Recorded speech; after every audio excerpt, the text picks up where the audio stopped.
अध्यक्ष महोदय, जे उत्तर आले हे उत्तर मला पटलेलं नाही, असमाधान आहे या उत्तराबद्दल. अध्यक्ष महोदय, आधी नंदापूर आणि मग पंढरपूर अशी ख्याती असलेले नंदवाळ हे गाव माझ्या मतदारसंघात आहे, जिथं दर आषाढी एकादशीला जवळजवळ 5 लाख लोक दर्शनासाठी या ठिकाणी येत असतात. आणि मला आपल्याला सांगायचं आहे की या गावामधील गट नंबर 63 यातील 146 हेक्टर जमीन, जवळजवळ 115 एकर जमीन ही भारत बटालियन 3 यांना शासन निर्णय 23/1/2020 प्रमाणे त्यांच्या नावावर संपूर्ण गायरान केलं गेलं. कोरोना काळामध्ये गावाच्या ग्रामसभेचा विरोध होता. गावाला गायरान 115 एकर आहे, अनेक गट नंबर आहे, त्याच्यामध्ये तो जो गट नंबर आहे तो गट नंबर हा 520 आहे आणि तिथं 26 हेक्टर जमीन सुद्धा आहे, म्हणजे तिथं जवळजवळ 65 एकर जमीन आहे.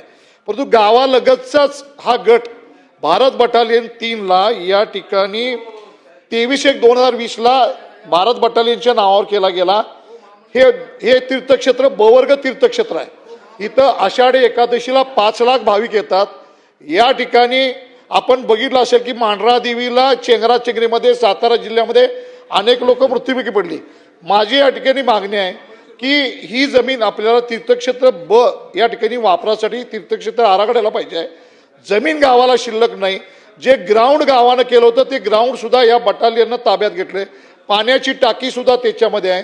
या ठिकाणी आम्ही ही मागणी केली असताना त्या अनुषंगानं तत्कालीन मुख्यमंत्री आणि आत्ताचे उपमुख्यमंत्री आदरणीय एकनाथ शिंदे साहेबांनी 19/5/2023 सह्याद्री गेस्ट हाऊसला पालकमंत्री, भारत बटालियनचे अधिकारी यांच्यासोबत बैठक घेतली आणि त्या बैठकीमध्ये असे निर्देश दिले की गावालगतचा जो गट नंबर 63 आहे ह्याच्यामधील 50 एकर जमीन बटालियनचं काम पण राहू देत, परंतु 50 एकर जमिनी गावाला गायरान म्हणून परत द्या.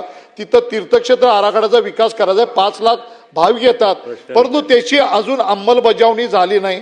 त्याच्यानंतर ही अंमलबजावणी का केली नाही?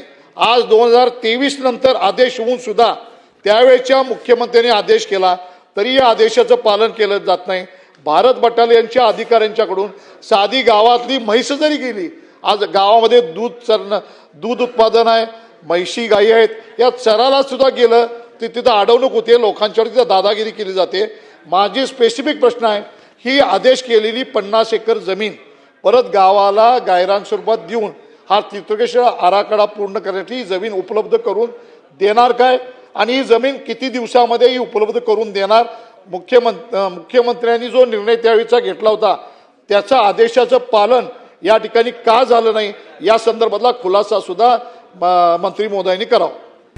क्रिस्पी चीज चिकन वडा एकदा खाल्लात की पुन्हा यावंसं वाटेल.